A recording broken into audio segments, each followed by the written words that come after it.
Welcome back to Grease Vision Race Fans here for the TK Racing Diecast Late Model Series. My name's Nathan Mon, and tonight we are here at Bristol in Bristol, Tennessee for the Thunder Valley Challenge here in the late model cars. Now, before we begin, just to go over some of the track's history and some of the race analysis that we'll see later on in the broadcast. Track facts here for Bristol opened in 1961 with a capacity of 146,000.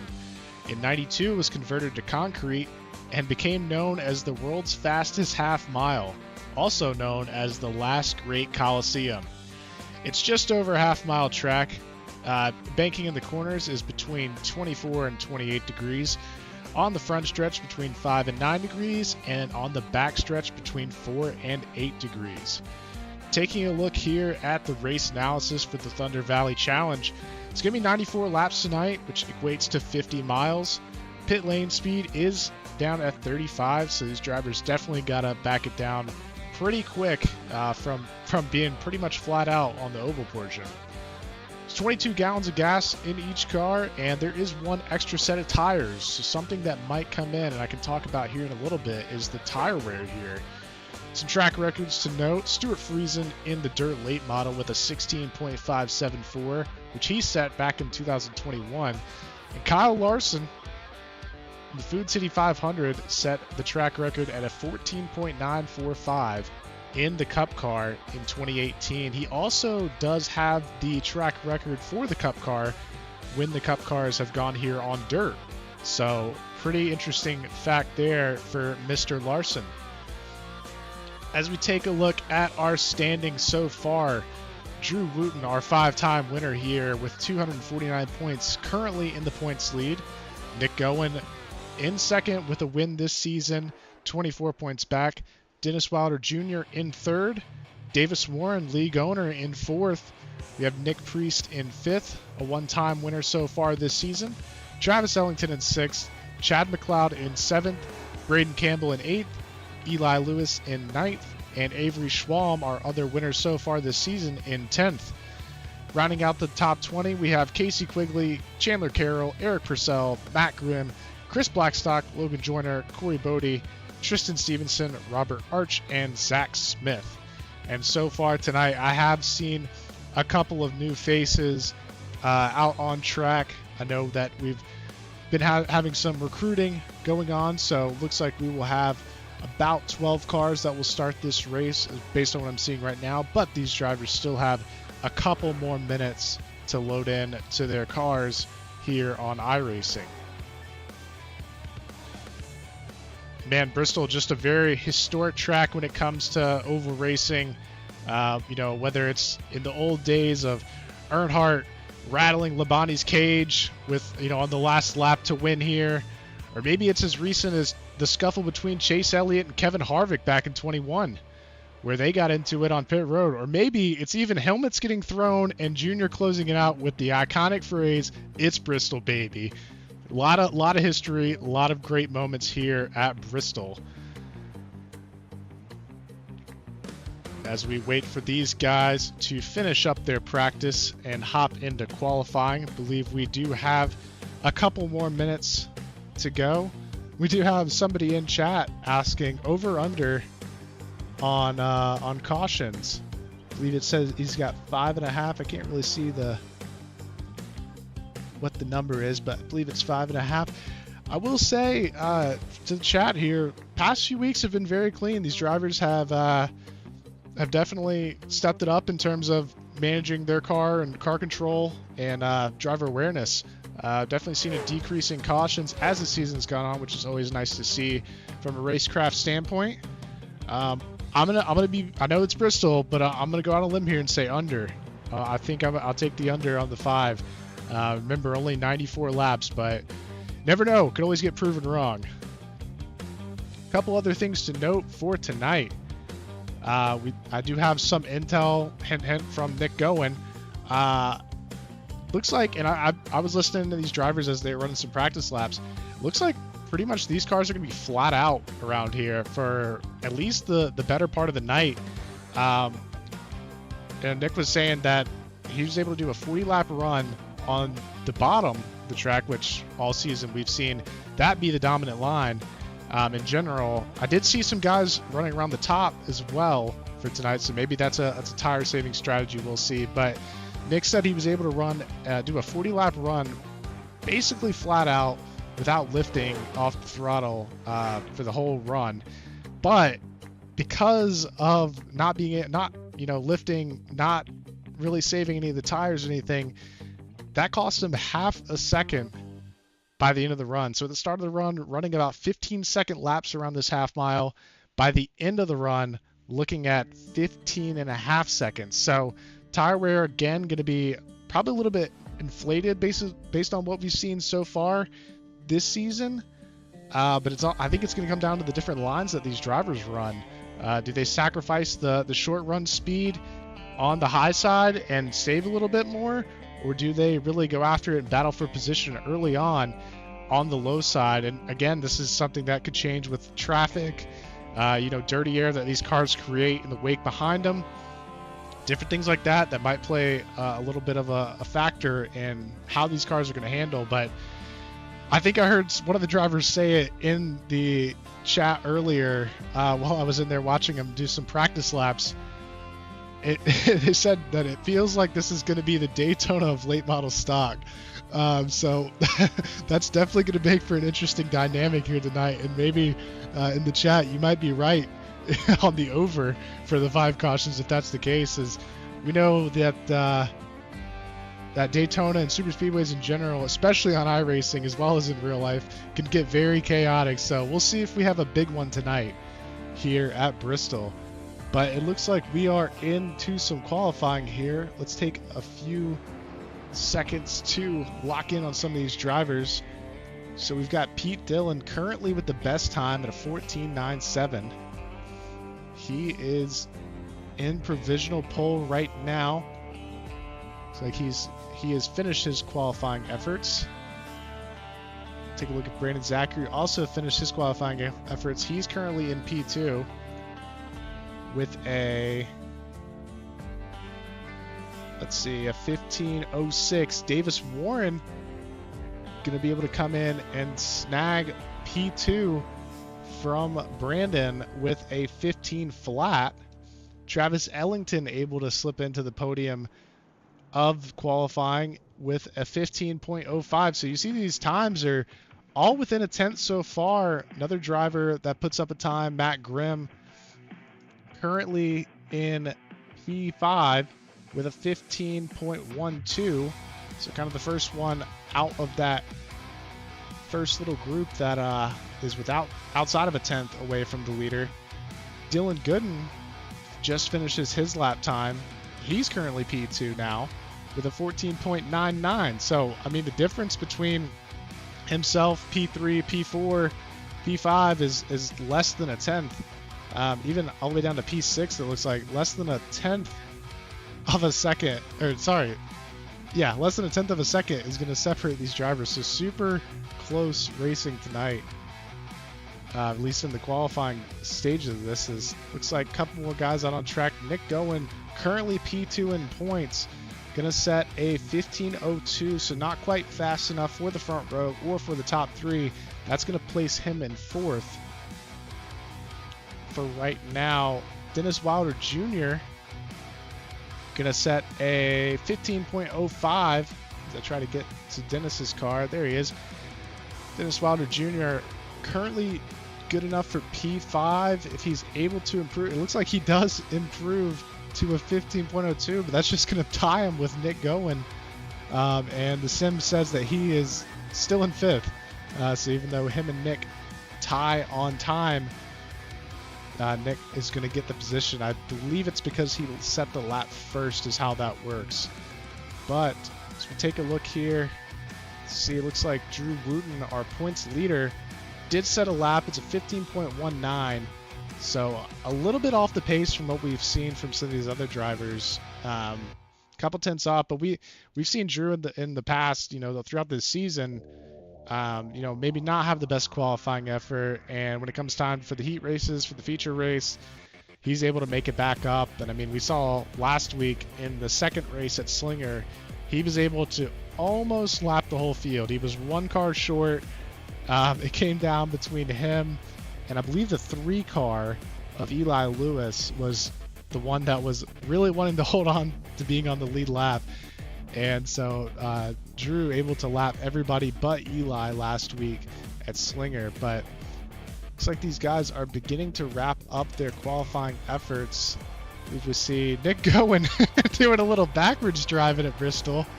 If you were paying attention to the Cup Series this weekend, you may have seen another 8-car do that this weekend. The 8-car Kyle Busch, as he had a self-spin in real life and ended up backing into the pits. So you know what?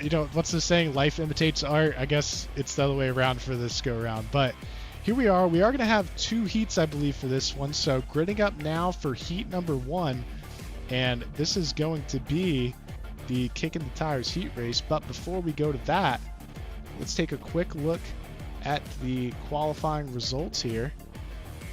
So qualifying results, Pete Dillon, the 007, gonna put it on pole, gonna be our Castle QuickTime Award winner for tonight at Bristol. Got Dylan Gooden in second, Davis Warren in third, Nick Gowen in fourth, and Dennis Wilder Jr. in fifth. And you see those times, I mean, all the way back until P8, it looks like. Yeah, P8 is a tenth off, but all the rest of those times are within a tenth. So, you know, these times are very, very close to each other. Hopefully that's going to produce some close racing here in the heat races as well as the feature. Let's see, it looks like we are gridding up for our first of 2 Kicking the Tires heat races. We'll bring the ticker back up and try to go on board here with pole sitter Pete Dillon in the 007. He's going to be sharing the front row with league owner Davis Warren. In third, Dennis Wilder Jr. Fourth, Brandon Zachary. Fifth, Matt Grimm, the Grim Reaper. And in sixth, I believe it's going to be Trent Curtis, who I don't believe is gridded up. So 5 cars for this heat. Going to be 8 laps. And let's see how it goes for these drivers here.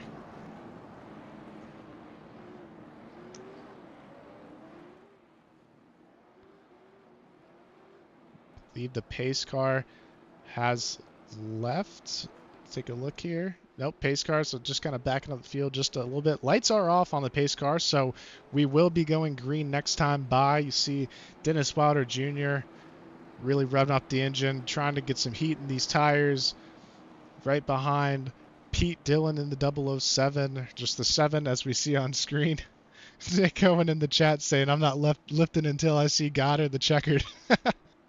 And as he said, we talked about earlier, not too much lifting going on tonight, so should be an interesting one. But these drivers come into 3, going to come out of 4 to take the green here for the first Kicking the Tires heat race. Pace car has pulled off. Pete Dillon waiting on the signal from the starter, and he gets it. We're green. And Dennis Wilder Jr. with a really good launch on the start, able to make his way into second, and immediately challenge here for the lead. Pete Dillon gonna pull down. Not sure if he received a penalty for jumping the start or not. It did look a little early, but Dennis Wilder Jr. gonna be able to profit early here off of that mistake by Pete. So as they run right now, Dennis Wilder Jr., Davis Warren, Matt Grimm, Brandon Zachary, and Pete Dillon. Pete Dillon looks like he has pulled in the pits, so maybe a jump start there. Not exactly sure, but with only, looks like not 8 laps to go now for these drivers. That's it's going to be tough for him to make anything back up here in the heat race, but that is okay. There is still a feature race. Davis Warren getting a little loose out of the corner. But these guys have really found a way to spread out here already and go single file. Looks like they're all trying the bottom right now. You see Davis going a little up the track, maybe in the middle, just trying to find anything he can here to see if he can run down Dennis Wilder Jr. on this short run. Dennis, though, looks like he's going to be able to stretch the gap. Right now, it's at about 0.4 of a second. We see Matt Grimm starting to close in on Davis Warren. So these guys still trying to kind of figure out how these cars work here in the dirty air, in traffic. I think that's kind of what we're seeing right now. It looks like they're kind of starting to get a little closer here to Dennis Wilder. Dennis with a really late entry. Gap's down to 0.3 now.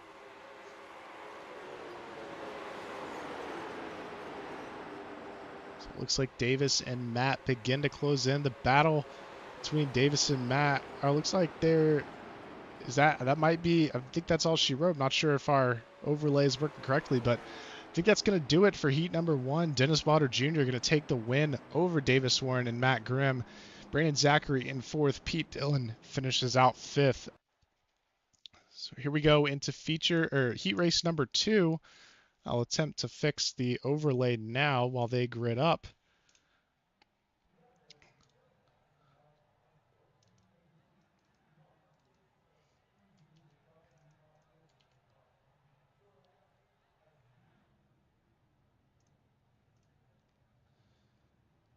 Let's see. There we go. Looks a lot better with the having the cars on there and everything. But in this one, we're going to have Dylan Gooden in the lead, in the pole position for this heat. Nicholas going to his outside, sharing the front row. Travis Ellington in the Twisted T car in P3. Braden Campbell in P4. Drew Wooten, our points leader, down in P5. And then Avery Schwam in P6. Looks like he is still bringing the car to pit lane right now. Hopefully he does get a chance to join this heat.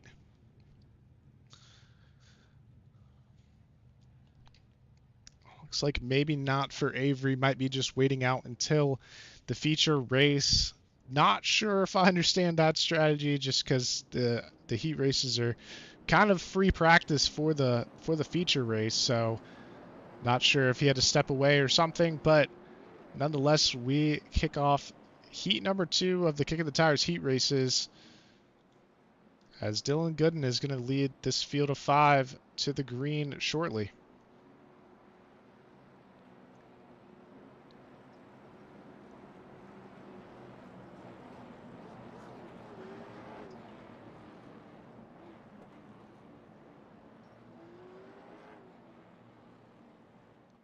This is definitely a stacked heat race, as you have P1 and P2 in the points with Drew Wooten and Nick Owen respectively in the same heat race. So kind of see how these strategies work out. I know Nick and Braden, 2 of the guys that I'm pretty sure I saw running the high line in practice. We'll see if they toy around with that this go around in the heat races just to try things out before the feature, or if we kind of see a similar story to what we saw in heat number 1, where pretty much everyone's single filed out from the get-go. So it's like the lights are off, I believe, on the pace car, and the pace car does pull down pit lane. Green. Drew Gooden gonna leave, and we're green. And a really not so great jump from Nick Owen on the outside. That's 2 times so far we've seen that not work out for the outside line. But Dylan Gooden going to pull down off the track again, as it looks like another penalty for leaving too early and jumping the start. And immediately here we have a battle for the lead.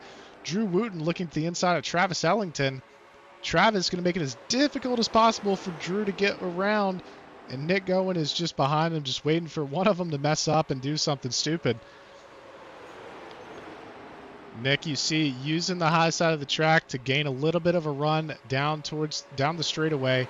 Travis Ellington still able to hold it side by side. He gets a little loose, and that little snap of oversteer is going to cause him to sacrifice the lead. And now that invites Nick Owen into P2, and Nick's going to complete the move on Travis Ellington. So one little snap of looseness for Travis cost him 2 positions.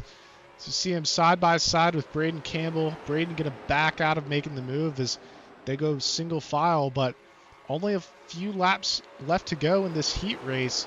Drew Wooten currently in the lead, but not too far behind. This field a lot more closely packed together than we saw the last heat race. Now it's about what can you do to get back up to that driver in first. We see Nick trying to use the high side to his advantage. Going to lose a little bit of time there. Not sure. It looked like he was just slightly loose coming down corner exit. May have sacrificed a little bit of momentum, but now we see able to get closer and closer to Drew's bumper. But white flag is out. It's all or nothing here for the heat race. Nick going.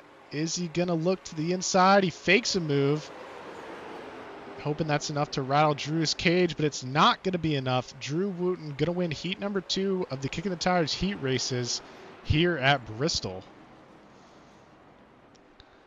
And in second, we have Nick Gowen. Third, Travis Ellington. Fourth, Braden Campbell. And in fifth, Drew Gooden. So something interesting to see is that both of our pole sitters from the heat races not able to hold on to it for even a lap, because right after everything started, right after the race started, they, I guess, got a penalty for leaving too early, jumping the start. The first start is held by the starter up in the flag stand, so they may have thought it was on them, but interesting to see it happen twice in one night and in both heats. So it's definitely going to hurt Dylan and Pete's starting position here for the heat races, or for the feature race, sorry. And it looks like in the chat somebody said Nick lied. I've seen him lift twice in that race. Yeah, I mean it's hard to tell with these guys. I mean these laps are going by pretty quick. I mean 15-second laps. Especially in the heat race, they're basically just qualifying laps at that point. But yeah, it did look like a couple times maybe coming off the corner, maybe he lifted just a hair.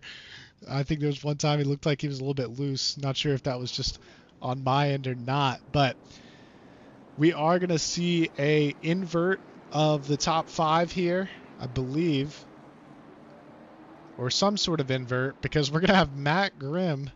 Oh, Matt Grimm's going to drop to the end of the line here, so not sure what exactly is going on here, but maybe a penalty from a previous week that he had yet to serve for an incident. That's going to put Nick Gowen on the outside in the lead. Again, the start being controlled by the guy in the flag stand, who really waves his virtual heart out every time he has to throw a flag, and I absolutely love it. We're going to have Nick Gowen, and on the front row now, Davis Warren as well. Dennis Wilder Jr. and Drew Wooten on row 2. Row 3, we're going to have Brandon Zachary and Travis Ellington. Row 4, we're going to have Braden Campbell and Pete Dillon. And row 5, we're going to have Dylan Gooden and Matt Grimm. So 2 DNFs are going to be Trent Curtis and Avery Schwams, unable to make the race. But looks like we are about to go green here at Bristol. The pace car is off. These guys are waiting to see the green flag. And the green is out.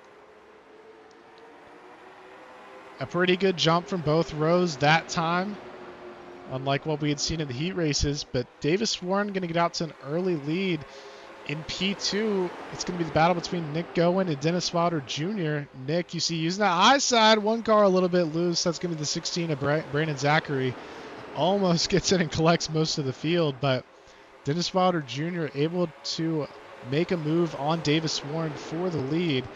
And Nick Gowen trying to capitalize on the bottom that Davis has left wide open.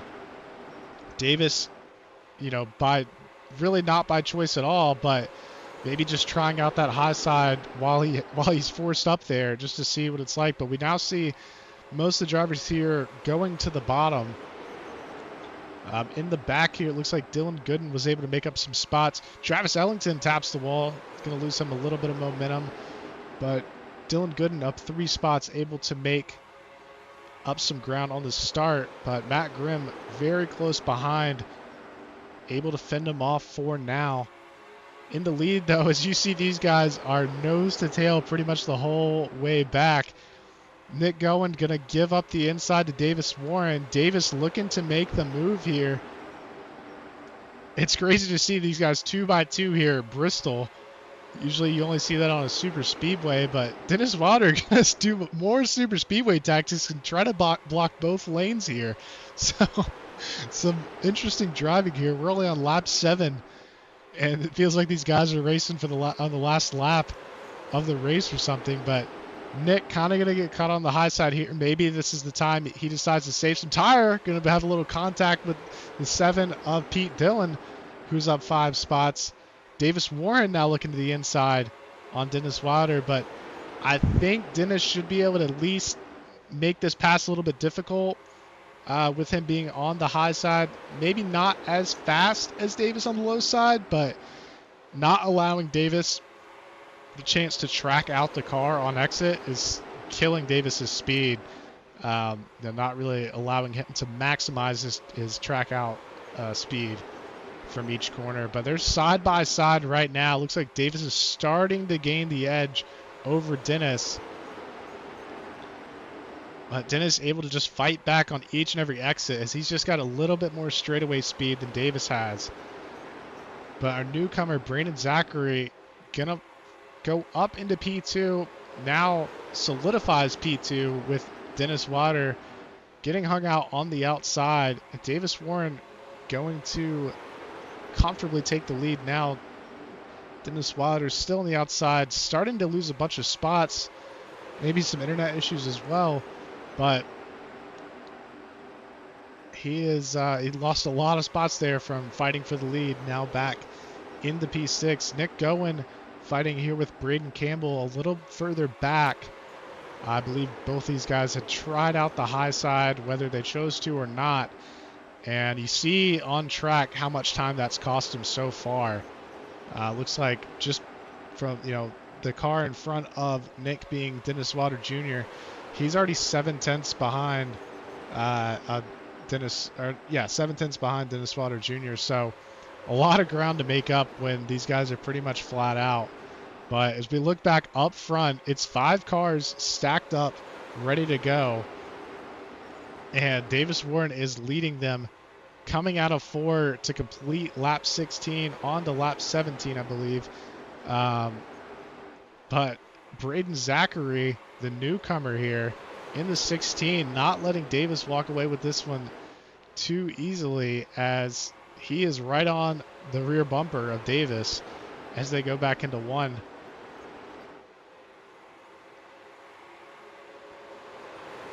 A good battle for third here.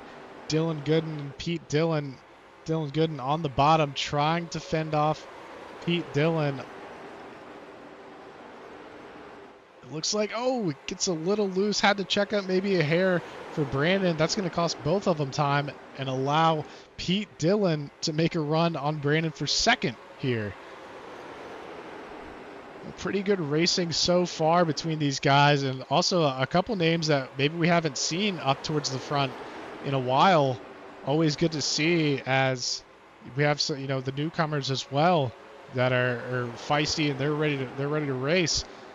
It looks like Davis, kind of like I said that Dennis Wilder Jr. was doing. He's blocking both lanes here. You see him dive down to the inside during the corner to block off the run from Brandon, and then you see him shoot back from the high side because there's nobody there, right? That's free speed he can get. See Pete get a little loose out of the corner. That's free speed for Davis, though, if he can get out there and start to help him defend from the pack behind him. But this is absolute wild, as it looks like they were temporarily 3 wide. That's Pete Dillon, Dylan Gooden, and Matt Grimm were temporarily 3 wide, with Matt Grimm just kind of showing his nose in the middle there.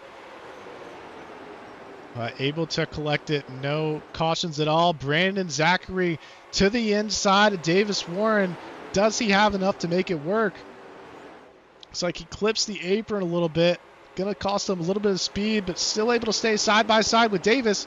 Davis up the track a little bit.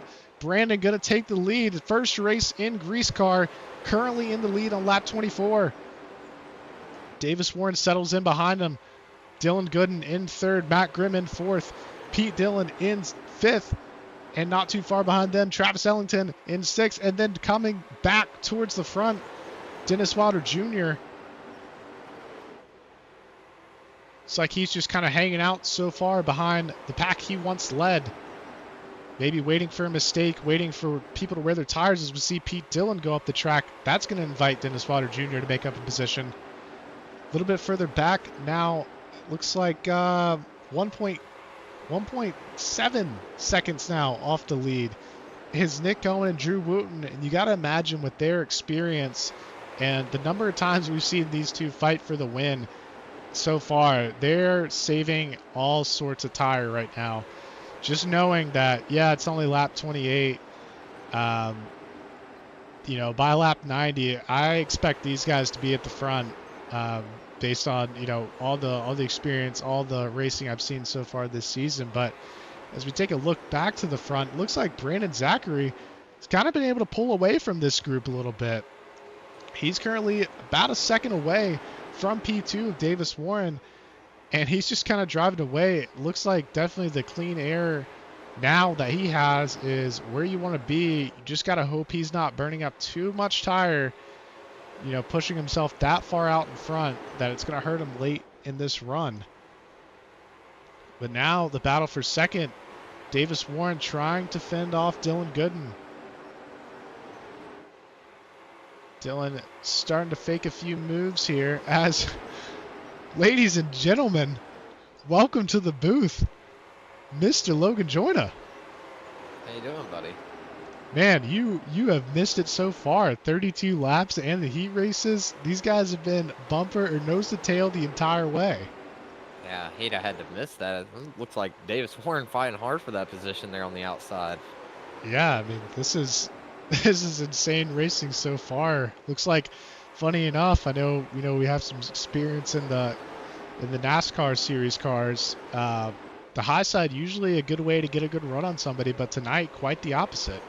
Looks like the bottom is king, but the high side does look to save a little bit more rear tire from what I've seen so far. Oh, well, I kind of like that. I've always liked the bottom lane Bristol. I wish they'd have never repaved it where they put the progressive banking in. I like the old chrome horn, move the car in front of you, so I'm kind of liking this bottom feeder stuff. Yeah, so far, Brandon Zachary able to get out to a 1.6 second lead. He was fighting in that pack with Dylan Gooden, Matt Grimm, Travis Ellington, and Davis Warren for quite a while, but now able to break away here on lap 36. Absolutely. So I'm trying to get this race booted up so where I can see my own views.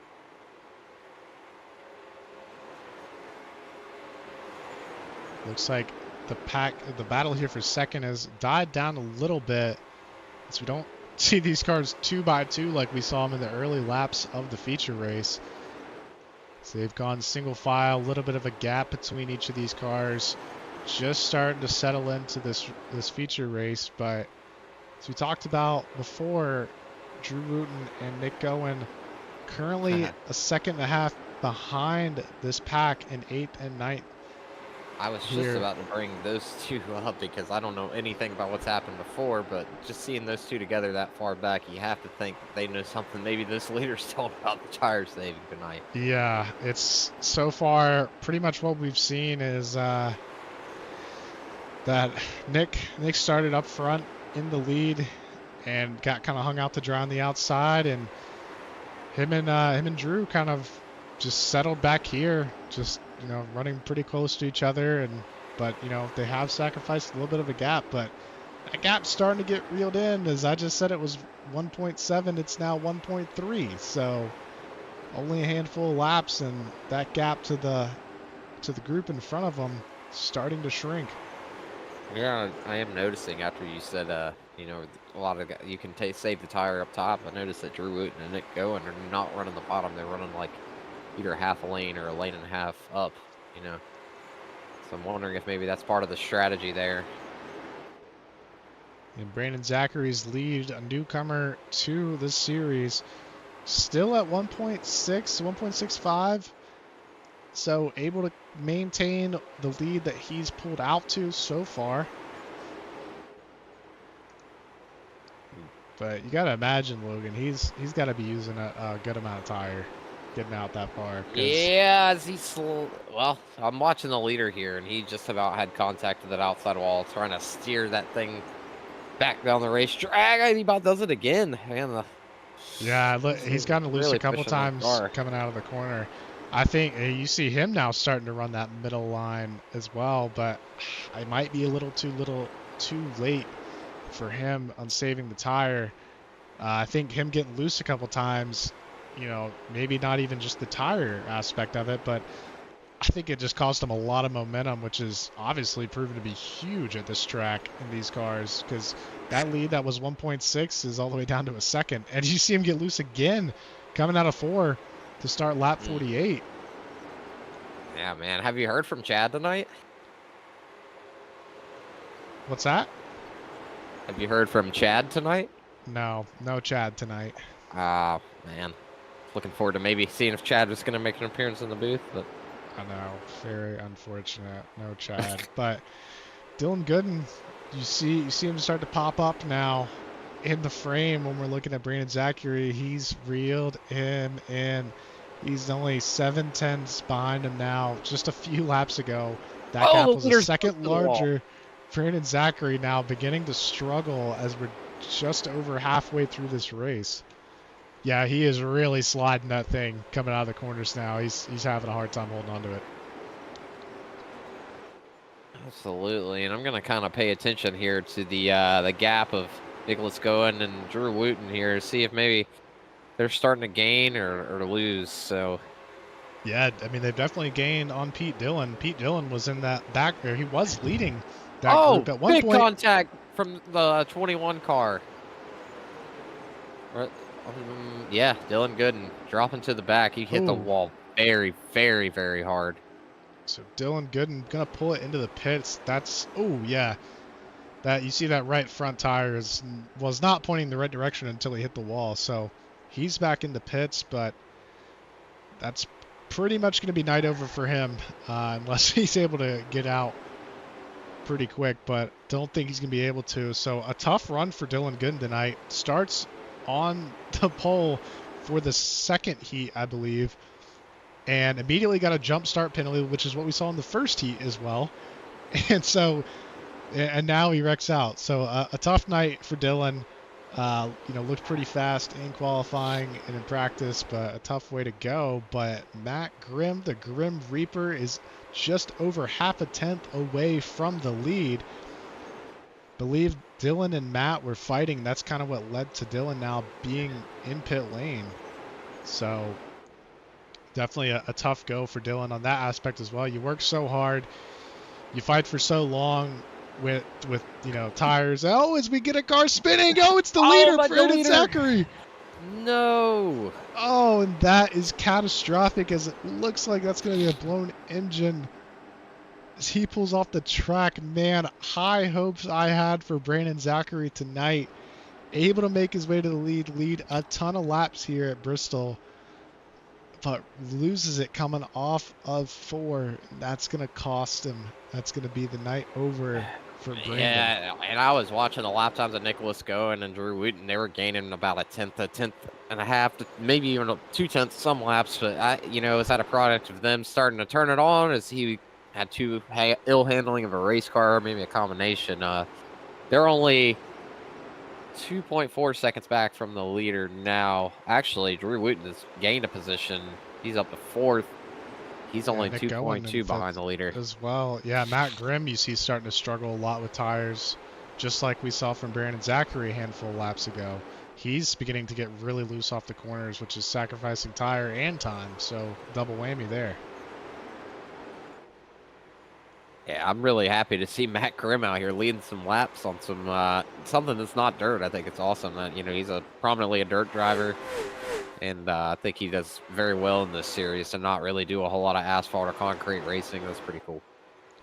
Yeah, I didn't see him get loose off of 4 again. And you see Davis Warren. Matt Grimm loose. He's going to lose it. Yeah, and the yellow comes out. Wow, the caution's out. The question now, Logan, these guys got one set of tires. Do you take them? I feel like you You got to. take it. Yeah, you got to. I think there's way too many laps left if you're Nicholas Goen or maybe even, Drew Wooten that has saved a lot of tire. I just don't think you're going to be faster than the dudes on fresh tires. So I think everybody comes here unless you've already taken your tires, which I'm assuming they haven't. But No, they have not. We'll take a look here at the rec replay on what we saw in live time with Matt Grimm. We'll rewind it real quick.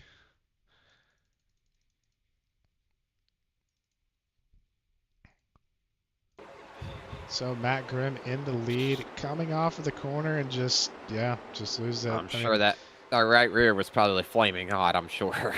Yeah, and the same thing we just saw that happen with Brandon Zachary. I mean, the right rear is definitely gone. That's something that we'd heard about in the pre-race and everything with tire wear. Usually it's the right front that goes away, but I think at a track like this, it's going to be the right rear. But it's like these guys are coming into the pits. So Davis Warren, Dennis Wilder Jr., Drew Wooten, and Nick Goen. So Nick and Drew Drew and Nick were just back in like 8th and 9th, like 20 laps ago, and here they are. Yeah, all three cars that were in the lead spun. So yeah, that is pretty wild. I'm interested to see if they take two here. Maybe the left sides aren't that wore out, and you only take 2 tires. I mean, it'll be interesting to see. I guess we'll see if any of these guys, when they drop the jack, if they start rolling. Nope, doesn't look like any of them are so far. They're going to take all 4. Yep. Looks like Braden Campbell may have gambled for 2. Yeah, that's what it looks like. Because he was able to make up a handful of positions. Yeah, he was in the 6th spot, so he's up to 2nd now. Yeah, not sure if he's going to get a penalty there for illegal exit of pit road. Yeah, he might have just gotten it. He might have just gotten it there, as you see people that were at the front flying by. But, maybe he already took his tires, and maybe he was getting some damage repaired, and he just figured, well, I don't want to start up front with these guys, and just took the penalty so he could go to the rear, just trying to be generous. Who knows? Yeah, maybe it's that, or maybe just a mental lapse from Braden. So excited about, taking 2 when these other guys took 4, and thinking he had a shot at the lead, and it's kind of a mental, blank spot where he just kind of blanked out and forgot, hey, I've still got to exit this correctly. I'm not in my own session where I can do what I want. Maybe it could be a combination of the 2.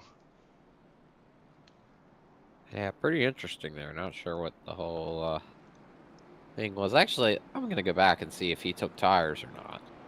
Yeah, let us know. I'm not sure if it'll show us too well on the replay, but Davis Warren so come out in the lead. He did take 2 rights, or he took right side tires only. Interesting then for him to basically give up any of the track position that he gains by taking 2. Yeah, honestly, I'd come back down and take this left sides if I were him, but I think it's too late now as pace car lights are off. Down pit lane it goes. Davis Warren gonna lead us to the green. Yeah, he definitely got a black flag as you see him lining up at the end along the line, so he got put on the inside of the cars on the lead lap, so yeah, he definitely got a penalty there. Davis Warren rocketing out in the lead. Yeah, he's absolutely moving right now. Drew Wooten closely behind him. Nick Goen gets a little bit loose coming out of the corner. Was fighting hard with Dennis Wilder Jr. for that 3rd position, but I mean, I gotta imagine now at this point there is no saving. It's time to go. It's a full out sprint, and from what I heard from these drivers earlier, it's flat out. So. Oh wow. Okay. There's nothing to lose at this point.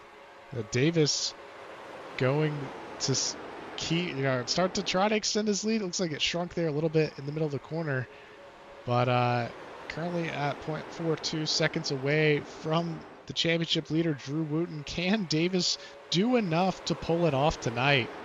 Yeah, I think you just gotta not get those tires too hot. Even if you have to crack it a little bit just to get the car to set and do what it wants to do. I think, just that little bit is going to help a long way because you still have 20. You know, you're going to have 25 to 27 laps on these tires. It's still quite a bit. So. Yeah, we see Drew starting to reel in Davis. Davis kind of taking a little bit higher of a line, just enough, just a little bit higher than what the guys behind him, you know, Drew Wooten, Dennis Wilder Jr., and Nick Gowen are taking. Losing him a little bit of time, but I think this might be a good strategy call from Davis. Is just kind of wait till they get up to you and then just block it off. Because in theory, based on what we saw from Drew and Nick on that long run, they were almost able to reel the leader all the way back in.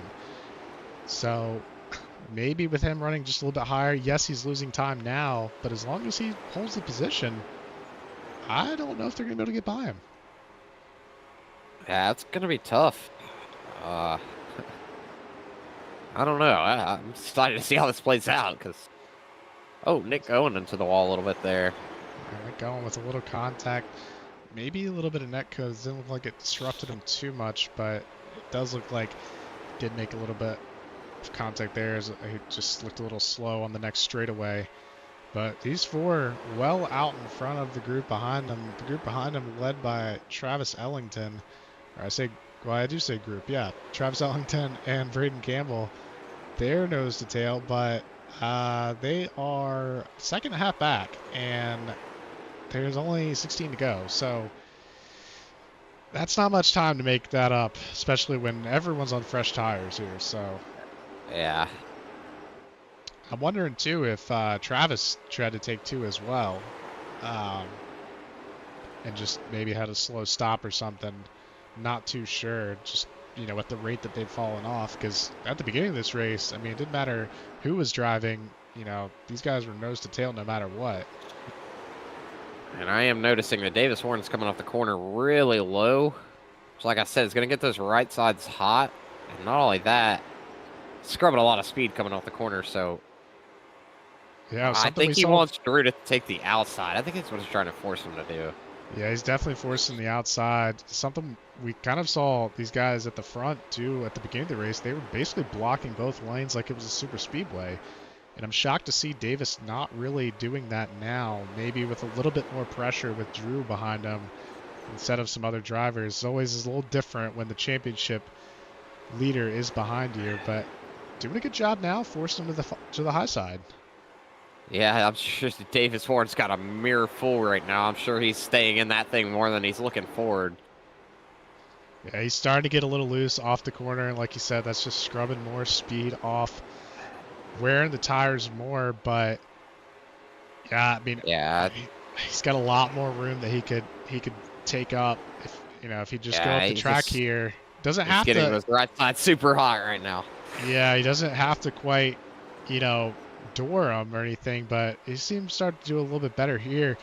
The closer he can get going into the corner, not only that, but on the exit of the corners to Drew Wooten, I mean, the faster he's going to be able to go compared to now, but also it just makes it more difficult on Drew. I really think that's something Davis should be doing right now, just because he's got Drew to his outside, so it's not like Drew can dive underneath him. He's got the move blocked off. So, in my opinion, he's got to get as close as he can to him around the whole track without hitting him. It's just, one, save his tires, and two, make up some speed here. Right, and these two are both starting to slow down. As we see Nicholas Gowen starting to come into the picture here along with Dennis Wilder Jr. They're right on their heels right now. Yeah, I mean, with Drew being trapped on the high side, he's running slower laps. Davis being trapped on the low side, not really tracking out the best. That's causing him to be. They're causing him to be slower. And yeah, like you said, Dennis Wilder Jr. and Nick Gowen are now right back in this thing. Yeah, this is going to be really interesting here. I wonder if we see any bumping. Oh, a little contact there. Is that going to cost? Oh, he's not able to clear. He's got to keep his nose there if he wants to continue this thing. Oh, he's not going to be able to. Oh, tough break there with only 4 to go. Now 3 to go for Drew Wooten as Davis Warren not able to hold on to that inside line and allows Drew to just kind of jump in front of him. Yeah, it's going to be hard to catch that too unless you see a wreck here. Yeah, Only 2 to go here. It's gonna need quite a miracle, David, or really these 3 guys behind Drew are gonna need something to happen because I don't think at this rate anybody's catching Drew. White flag is out for Drew. Drew, winner of the second heat race tonight, had a really good jump behind on the inside line, and he's coming around 3 and 4 the final time. It's going to be Drew Wooten yet again, now a 6-time winner here. Wow. I mean, Logan, I hate that you missed the beginning part of the race because, I mean, not that the end of it was boring by any means, but that was the most boring part of the race. Wow. Yeah, that's I hate that I missed it because I wanted to race this. Actually. Yeah. It was a wild time. We had two heat races tonight with, I believe it was Dennis Wilder Jr. taking the checkered in heat race number 1 and Drew Wooten winning the heat race, and now, as you see, winning the feature race here at the last Great Coliseum. Absolutely. What a finish. I mean, that was really exciting. I was really hoping Davis could stay on the outside of him, see maybe or to the inside of him, excuse me. See a little drag race there to the line, but just couldn't quite hold on to it enough. Think maybe, if he could have tracked out a little bit more the previous 10 laps, he might have had a shot, maybe not get this right side so hot. I don't know. Yeah, That was crazy. yeah, definitely tough. We do have some driver chat in the chat. Dylan Gooden saying that the right rear got really hot all of a sudden, saying was not enjoyable when it happened. Yeah, I'm sure going into the wall is never enjoyable. But yeah, I mean, you weren't the only one, Dylan. We saw Brandon Zachary from the lead and Matt Grimm from the lead both spin it out as well. So not the only one in that boat. But tonight, just to read off the results here, your winner again this season, Drew Wooten, Davis Warren going to finish in second, Dennis Wilder Jr. in third, Nick Gowen in fourth, and Travis Ellington in fifth. And go ahead. I was going to say it's 6. We got Braden Campbell in number 33 in the 007 and finishing in 7th place, Pete Dillon.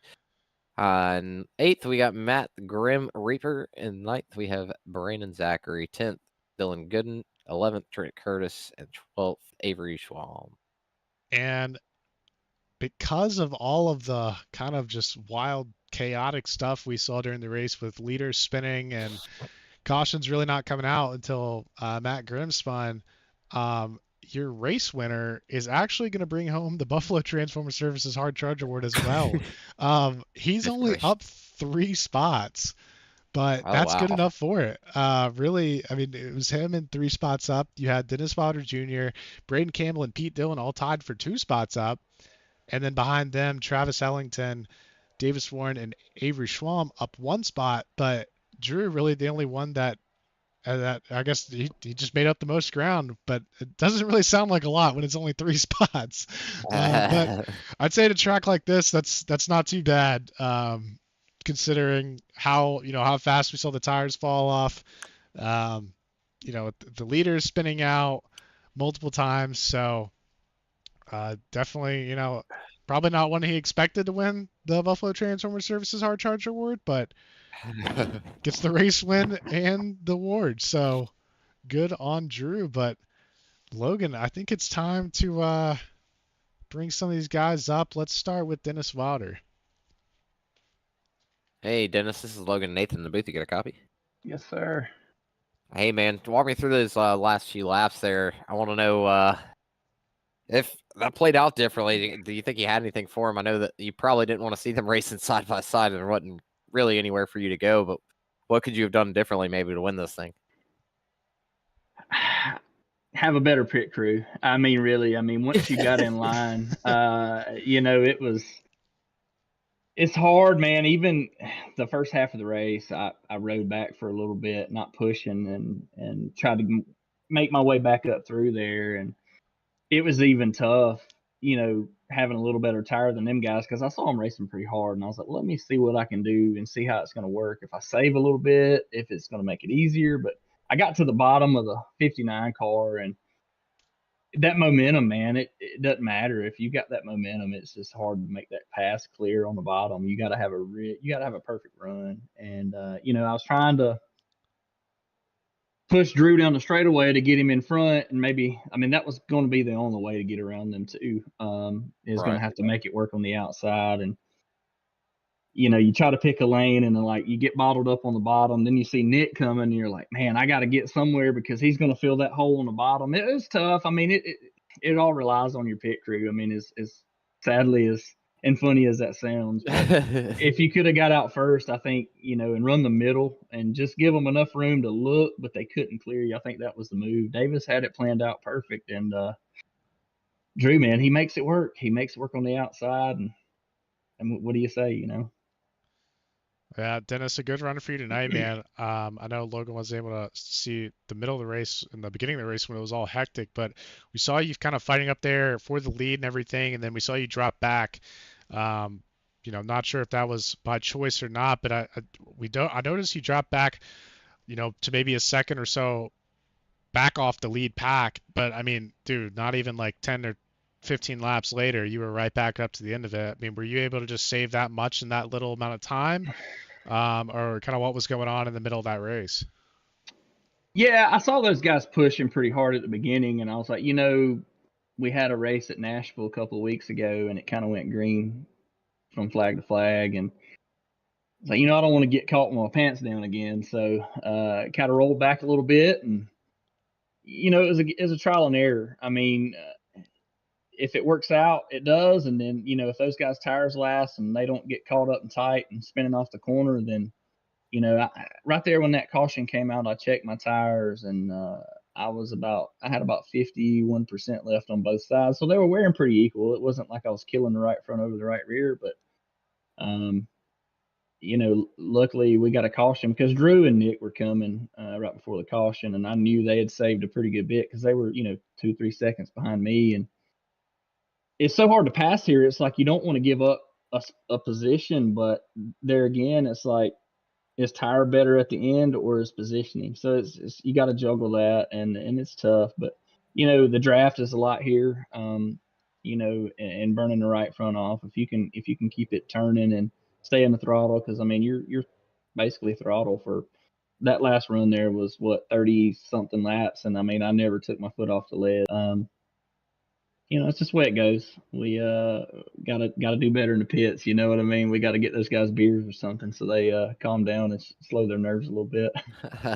Absolutely, man. Well, who do you got to thank tonight?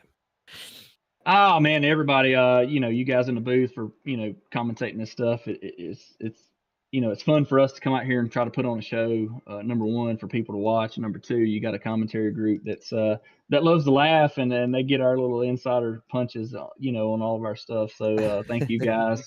Thank Davis. Everybody involved with GreaseCar. I mean, it's been a good deal. I wish we could get some more guys that race like the guys that were in here tonight. Man, it'd be good. It'd be fun if we could get 20, 30 cars in here week to week, and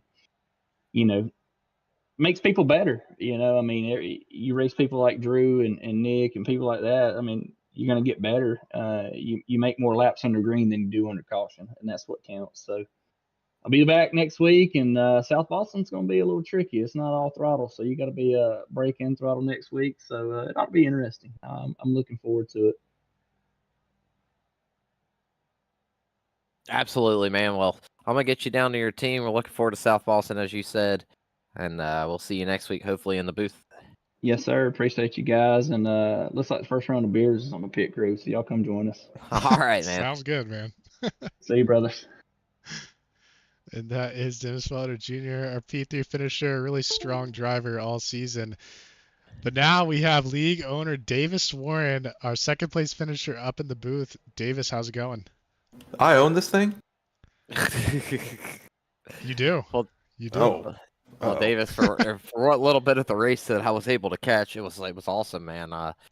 Walked me through the end of the race there. I noticed maybe you weren't tracking out as far. I know it's very hard to see the car on the outside of you, knowing where they're at. Do you think maybe if you wouldn't have got the rights, maybe I'm guessing they got a little too hot and the handling started to not go your way there at the end? Do you think maybe that's what caused you not to be able to hold them off? The tires really were fine. I did not lift that entire run. Weirdly enough, I kind of thought I was going to, but I knew I gotta go. I can't just, try to save the tires and hope I hang on. So I had to go.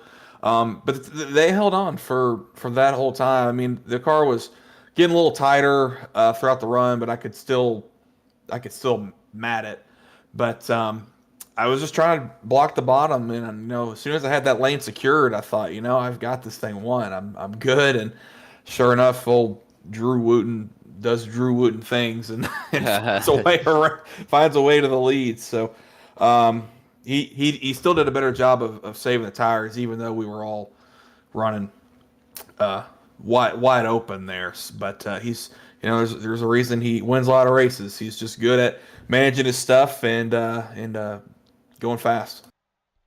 Davis, I know you were in the lead towards the early stages of the race, and we saw you kind of drop back, let some of the other guys get way out in front, and those other guys ended up spinning, so that worked out for you. But when you were in that, I gotta assume that you guys in the back were planning on going the distance on those set of tires before the caution came out. Do you feel like had the race had gone on from there, you would have had enough saved, or you think you kind of gotten swallowed up from, Nick, Drew, Dennis, some of the guys in the back that were saving? I think I would have had enough at least for a podium. I don't know that we could have won the race. I think we would have had a good shot at it. It's tough to say. I mean, I was kind of focused on making sure I saved enough to get in front of the guys that weren't saving anything. But I wish the 91 hadn't brought that caution out because I think we could have held on to that lead for a little bit longer. But then again, I know the guys in the back had done a real good job at saving as well. So I really don't know. I don't know if it had gone green that we'd have won the race. I'm not really sure. I know we'd led a few more laps, but I'm not really sure what I could have done, whether it went green or not.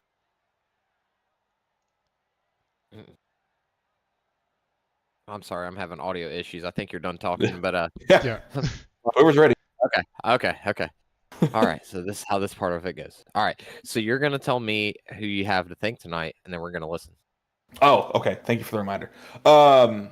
Just I'm not trying to be a smart aleck. I was. That's how. Yeah. Obviously, thank you to you guys for volunteering. Make that known. They are volunteering to do broadcast these races. I really do appreciate you guys wanting to be a part of this and help make this thing grow. I know that we're not really car counts aren't there right now and views aren't there, but it's been a tough spring for me so far. But definitely want to try to get this thing back on track. So thank you if you're watching. Thank you if you came and raced tonight. Other than that, thank you to Tiger Canals and TK Racing Diecast. Make sure to go check out his Instagram page. He's got a lot of cool until this past weekend, and I've definitely seen his collection before. It's awesome, and he posts a lot about it on Instagram. So make sure to go check that out. Other than that, if you're thinking about coming and racing with us, come check it out. We'll be at South Boston next week. By far my favorite racetrack, maybe on the entire service. It's gonna be a lot of fun. So again, just thank you to everyone who spends their Wednesday nights with us, whether they're watching, racing, broadcasting, admin, whoever it is. We appreciate you being a part of it. Well, I'd say administrative lobby, so you can do administrative things. And we'll see you next week at South Boston. Sounds good. Thanks, guys. That is Davis Warren, P2 league owner.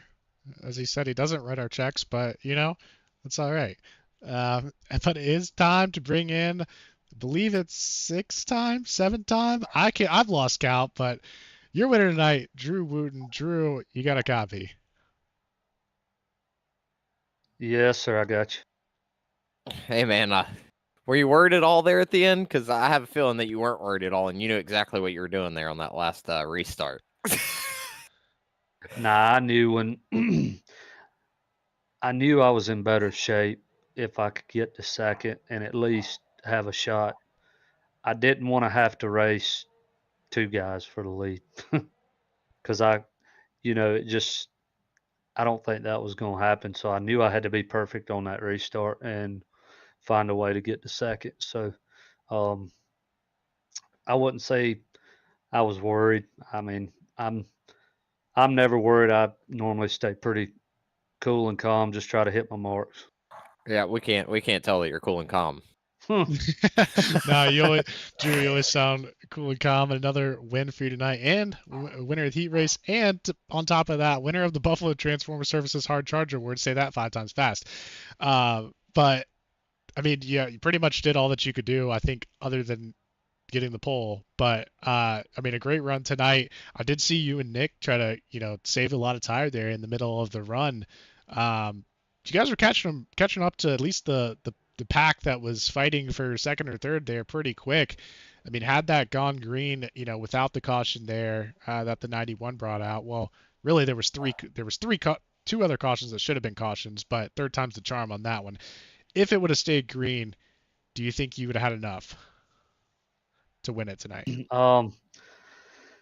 I'd say yes. And I say that as humble as possible. Just because you can run the car wide open doesn't mean that's normally a bad sign if you can run it wide open and because guys are going to do it. I mean, it's a bad sign for, guys that don't realize it to me, but I never went that whole first segment. Or not segment, but before the caution, I never went 100%. I was back there moving around trying to figure out what where I needed to be at to get the run off the corner. I wasn't so worried about entry because I knew everybody else was driving into the corner a lot harder than I was. So I knew I was taking care of my right front. And when I pit there, I think a couple of those guys said they were about 50% right front, and I was 65, which I knew my tires were in good shape, but I think I was about a straightaway back, straightaway and a half,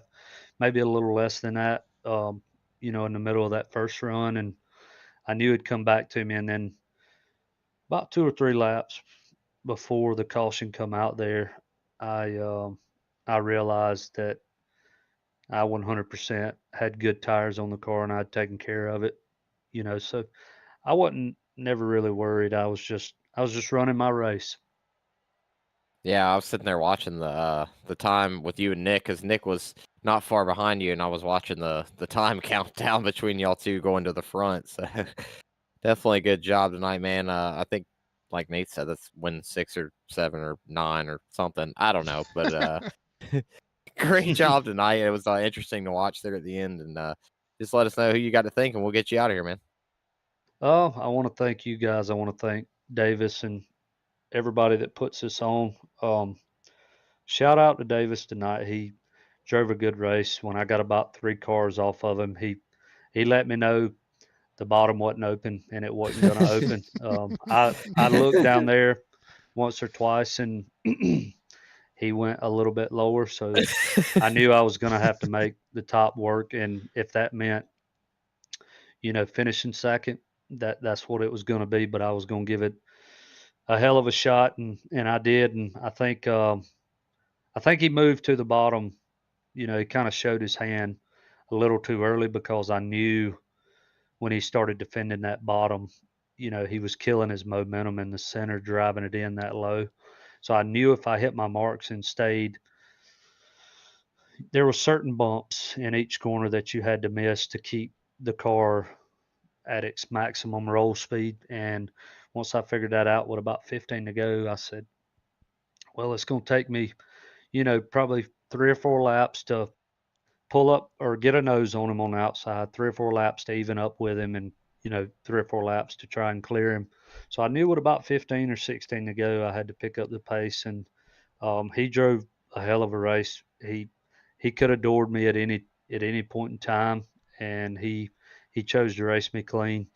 I always say what goes around comes around. I'm sure I'll be in a position, or he'll be in a position, and I'll return the favor there. But I appreciate everything you guys do. Once again, shout out to Davis. He drove a hell of a race. That was tough. That wasn't easy for me to do. I know a lot of times you guys say it, I make it look easy, but this one here I definitely had to work for, and I just appreciate him giving me a fair shot and not dirtying me up. Like I said, what goes around comes around, and yeah, it was a lot of fun. Appreciate you guys. Yes, sir. Well, maybe we'll be talking to you again for win number 15 next week at South Boston. Yeah, we'll see, man. We'll see. We'll come in here like we do every week and see if we can't get it done. All right, man. We'll get you back down to the thing. Go shotgun a beer for us. Appreciate you, fellas. And that is the 20-time winner, however many times, Drew Wooten this season. The number just continues to grow as the legend I of think Drew does. I think he might have more wins than how many races we have this season. But who knows? I don't It know. wouldn't surprise me. But two things real quick while we still have the standings up. Davis did point it out to me before his interview. Do want to shout it out? We had an all DW podium. So shouts out to Daryl Waltrip because that's Oh an well, all yeah. Look at that. DW podium. That's sick. Yep. Also, Number 1 we have Boogity. The second one we have Boogity, and the third one we have Boogity. that's just beautiful right there. Another thing to point out is I proved chat wrong tonight. I believed in these drivers, and we didn't have but one caution. Our over-under set by one of our chatters in the chat set it at 5. I hammered the under, and I mean, man, it was only one. So, really, again, I've said it the past few weeks, and for a good reason, right? I mean, you even heard our winner Drew talking about how clean these guys have started to race, how much better that in turn makes the racing. And I mean, it's just a much enjoyable product. It's as funny as we are, we can only entertain you guys for so long under yellow.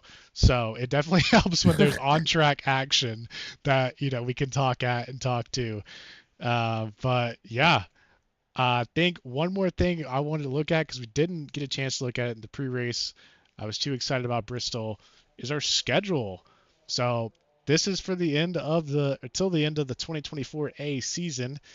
As I believe it was Dennis Wilder Jr. had mentioned South Boston. That'll Yeah. be next week. Shows you how much I know. Yeah, Dennis Wilder Jr. Shout out to South Boston, which will be next week's race. The Gowan 125. We got Hickory, then Langley, New Hampshire, Stafford, and then we're closing out the 2024 A season on May 1st at North Wilkesboro, a very historic track. One of a close track to us, Logan, in terms of short tracks. So definitely cool that, iRacing, we're finishing our season there, but also the iRacing and Dale Jr. were a big part of bringing that track back to life. Absolutely, I can't wait for that. Also, South Boston and Hickory are not too far from us as well, so that's That is true. a lot of home tracks near us that we're gonna be racing here coming up in the near future.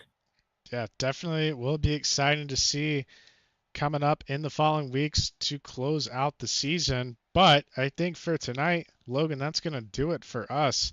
Huge thank you to everyone that's watching, all the drivers, Logan as well, for helping me out with this. Thanks to all our sponsors as well. Buffalo Transformer Services, Panzer Performance, Kicking the Tires, Castle Motors, and of course our title sponsor, TK Racing Diecasts. Logan, anything else you got for close us out?